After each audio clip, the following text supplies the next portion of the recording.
É preciso, então, ampliar a ótica do nosso espírito. Alguns hoje olham para os detentores de cargo político no Brasil, acreditando que eles definem o que é a pátria do Evangelho.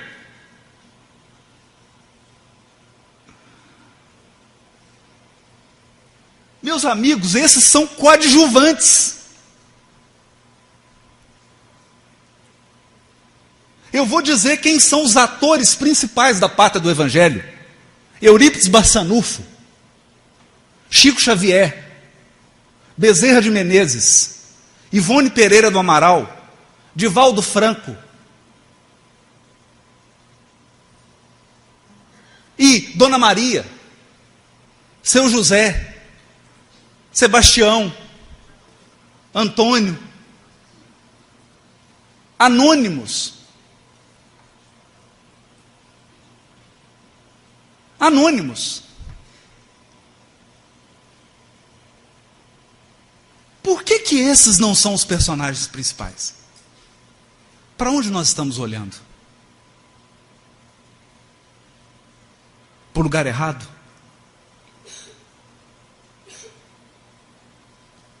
Para o lugar errado.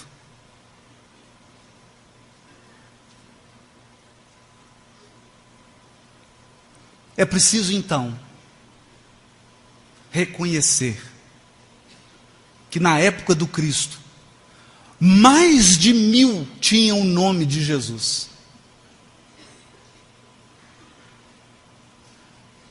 Yeshua em Israel, na época de Jesus, é como chegar em Portugal procurando por Manuel.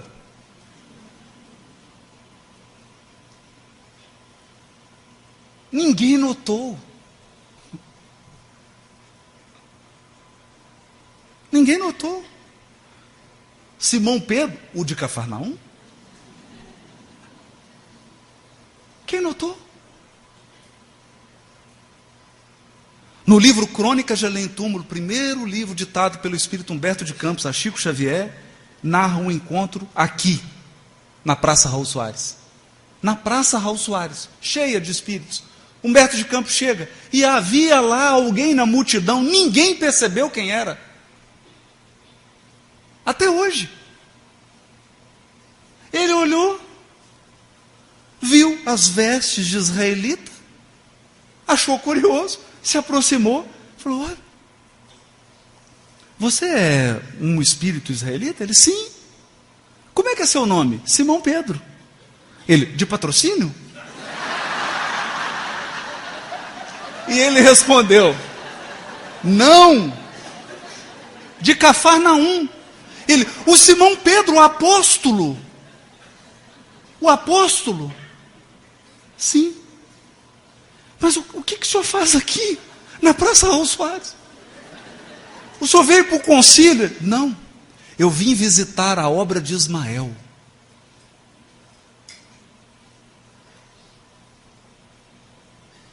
Filho de Abraão e de Agar.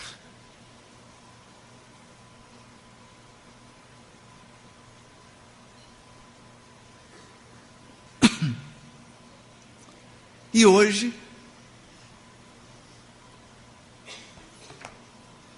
para que a gente entenda quais caminhos o Evangelho estabelece para o amor,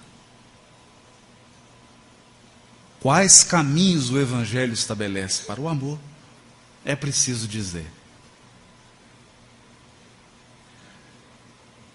há muito tempo atrás, há muito tempo atrás, quando eu tinha 15 anos, perdi uma vizinha que eu gostava muito, e foi a primeira vez que a morte chegou perto de mim.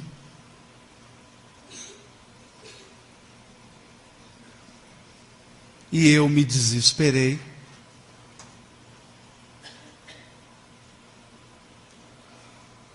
Alguém me deu o livro Nosso Lar.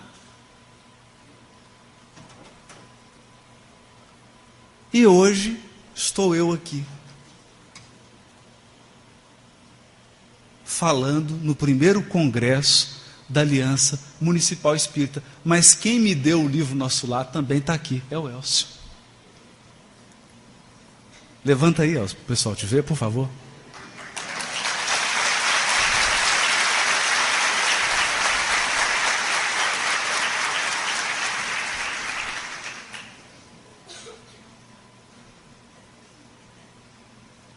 Então, o Evangelho estabelece caminhos para o amor utilizando anônimos. Porque servir ao Cristo não é subir em pódios.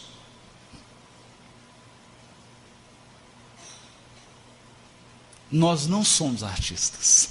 Eu queria até chegar aqui, né? Você vê o Gamonal, chega aqui, né? Você não...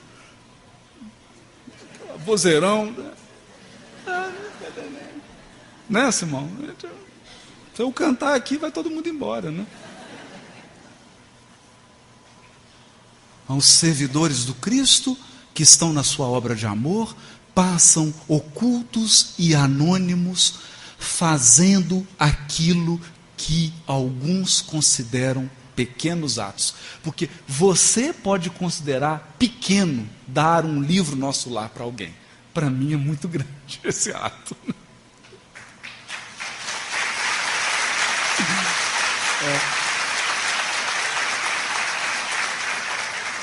Eu não estaria aqui se não fosse esse gesto.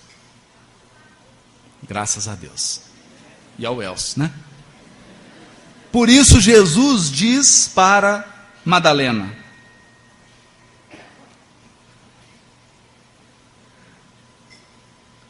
como já citado pelo Arthur, somente o sacrifício contém o divino mistério da vida.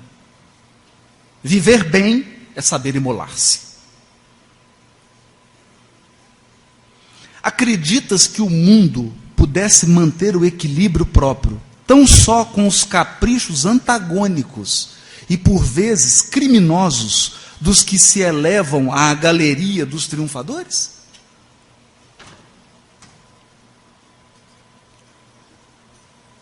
Faz uma lista aí hoje no Brasil dos poderosos e dos famosos. Você acha que um país se manteria em equilíbrio tão só com os caprichos antagônicos e por vezes criminosos? É Jesus quem responde. Toda a luz humana vem do coração experiente e brando dos que foram sacrificados. Coração experiente e brando. Um guerreiro cobertos de louros ergue os seus gritos de vitória sobre os cadáveres que juncam o chão. Mas apenas os que tombaram fazem bastante silêncio para que se ouça no mundo a mensagem de Deus. O primeiro, o guerreiro, pode fazer a experiência para um dia. Os segundos constroem a estrada definitiva da eternidade. Na tua condição de mulher, é Jesus falando com Madalena, já pensaste no que seria o mundo sem as mães exterminadas no silêncio e no sacrifício?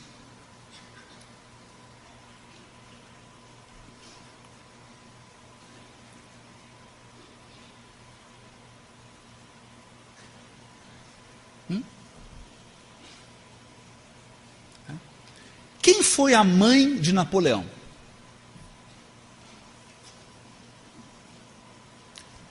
Então, percebem qual que é o critério da terra?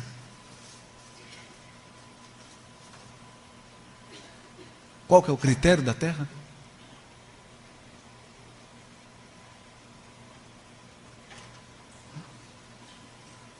Não são elas as cultivadoras do jardim da vida? Onde os homens travam a batalha? Muitas vezes, o campo enflorescido se cobre de lama e sangue.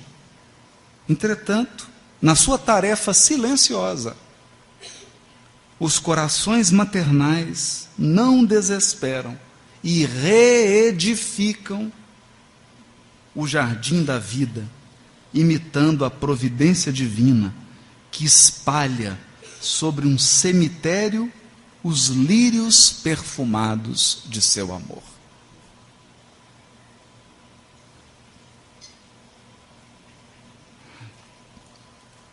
Em conversa com Simão Pedro, como já bem lembrado aqui pelo Simão, Jesus fala desse amor que nutre de si mesmo. Pedro, o amor verdadeiro e sincero nunca espera recompensa. A renúncia é seu ponto de apoio. Como o ato de dar é a essência da sua vida. O ato de dar é a essência da vida do verdadeiro amor. A capacidade de sentir grandes afeições já é em si mesma um tesouro. Só do fato de você já sentir grandes afeições, significa que você já galgou patamares evolutivos maiores. Porque espíritos inferiores não conseguem nutrir grandes afeições. Os seus afetos foram bem descritos pelo Simão aqui. São afetos baseados na troca, na satisfação utilitarista. Eu estou com você enquanto você é útil para mim em alguma necessidade.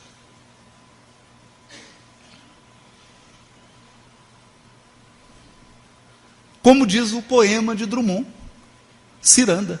Lili, que não amava ninguém, casou com J. Pinto Fernandes, que é o único que tinha sobrenome, né? Na história, e a única que casou era que não amava ninguém. Né? Bem irônico o poema do Drummond, né? Bem irônico. Aqui não.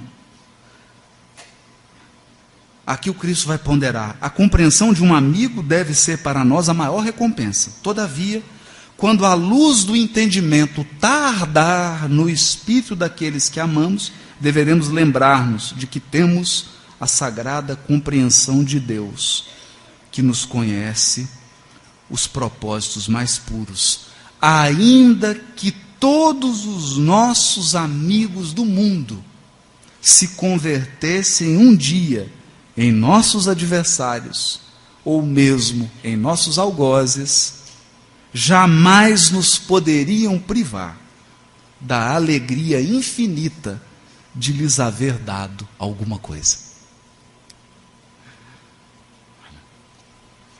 E é bonito que ele encerra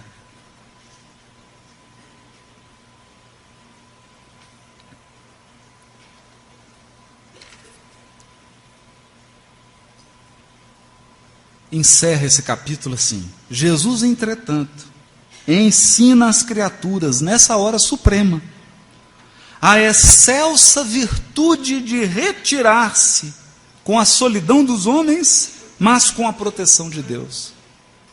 Ele que transformara toda a Galileia numa fonte divina, que se levantara com desassombro contra as hipocrisias do farisaísmo do tempo, que desapontara os cambistas no próprio templo de Jerusalém, como advogado enérgico e superior de todas as grandes causas da verdade e do bem, passa, no dia do Calvário, em espetáculo para o povo, com a alma num maravilhoso e profundo silêncio, sem proferir a mais leve acusação, caminha humilde, coroado de espinhos, sustenta nas mãos uma cana imunda, à guisa de cetro, vestindo a túnica da ironia, sob as cusparadas dos populares exaltados,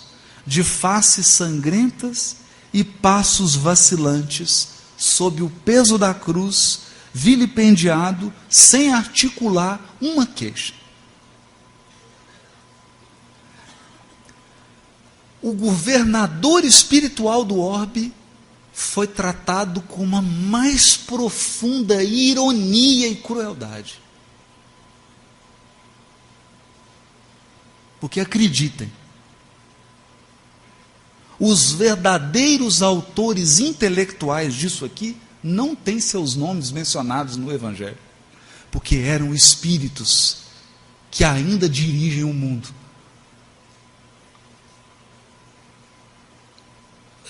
Sabedores de que ele era o governador espiritual do orbe, colocaram uma cana, uma coroa de espinhos, uma túnica vermelha, rota, um rosto sangrento, para ironizar a sua posição de governador espiritual do planeta.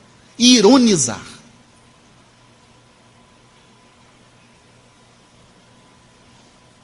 E o que ele faz? Silêncio, sem nenhuma queixa. No momento do Calvário, Jesus atravessa as ruas de Jerusalém como se estivesse diante da humanidade inteira, ensinando a virtude da renúncia por amor do reino de Deus, revelando por essa a sua derradeira lição. A última lição do Cristo.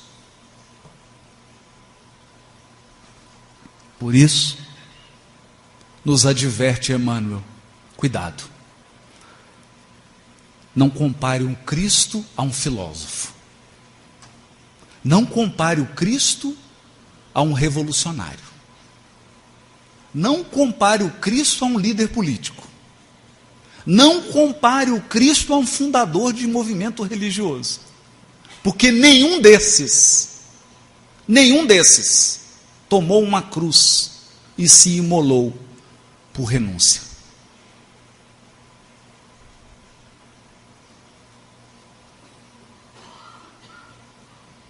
A figura do Cristo é ímpar, porque nele, as lições mais auspiciosas do amor foram dadas em silêncio.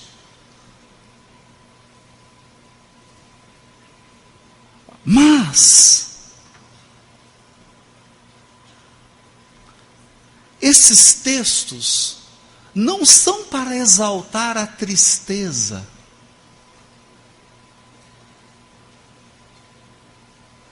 muito menos são propaganda de masoquismo. Quando os espíritos nos falam de renúncia e sacrifício, estão nos dizendo de renúncia ao ego, sacrifício dos interesses mesquinhos. Porque quem ama, se sente livre sempre. Quem ama já alcançou.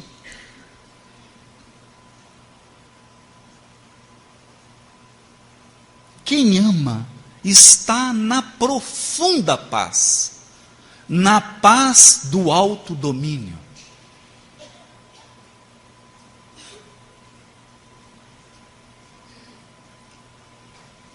O que se pede, o que o Evangelho aponta como caminho para o amor, não é de autoflagelação,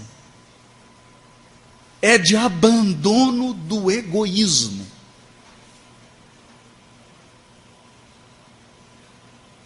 É essa a renúncia. É o amor que sabe renunciar ao egoísmo. O amor que não tem a precipitação e a impaciência de querer ser compreendido agora. Por quê? Porque todos nós um dia seremos compreendidos.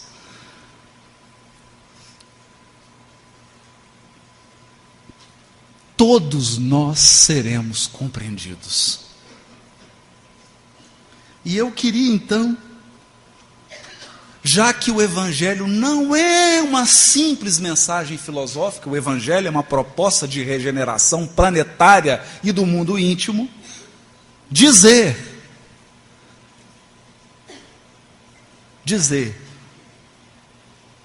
esperança. Esperança.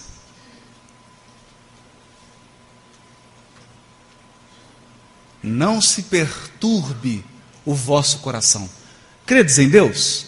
Você crê em Deus? Crede também no Cristo. Por quê? Porque há 2000 anos atrás, na cruz, um soldado forte e violento, instrumento de forças espirituais que ele sequer poderia avaliar,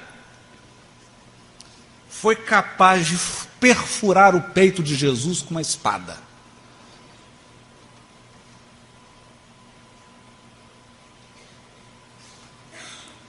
Mas Jesus soube esperar mais de 1600 anos. E esse mesmo soldado vem na pátria do Evangelho, servindo ao Cristo.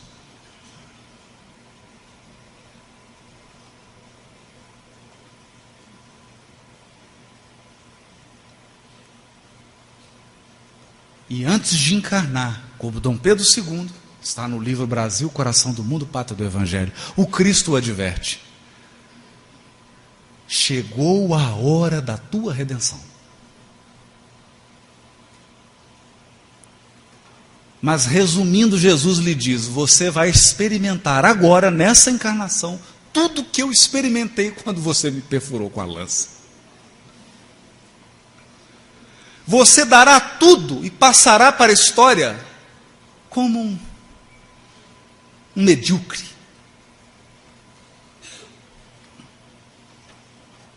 Somente agora a história de Dom Pedro II está sendo revisitada. E estão reconhecendo. Foi um dos maiores monarcas da sua época. Homens do mundo inteiro, reis do mundo inteiro, filósofos, faziam de tudo para encontrar e conversar com esse homem.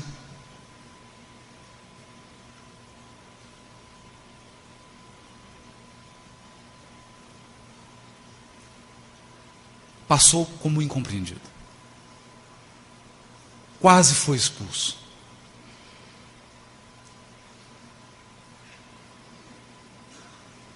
Então,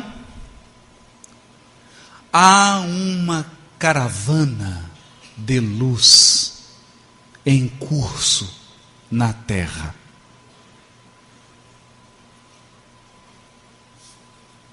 Cujo lema é Deus, Cristo e caridade. Uma bandeira auspiciosa. Eles não possuem um grito de guerra, eles possuem um brado de paz. Ave Cristo, os que vão viver para sempre te saúdam.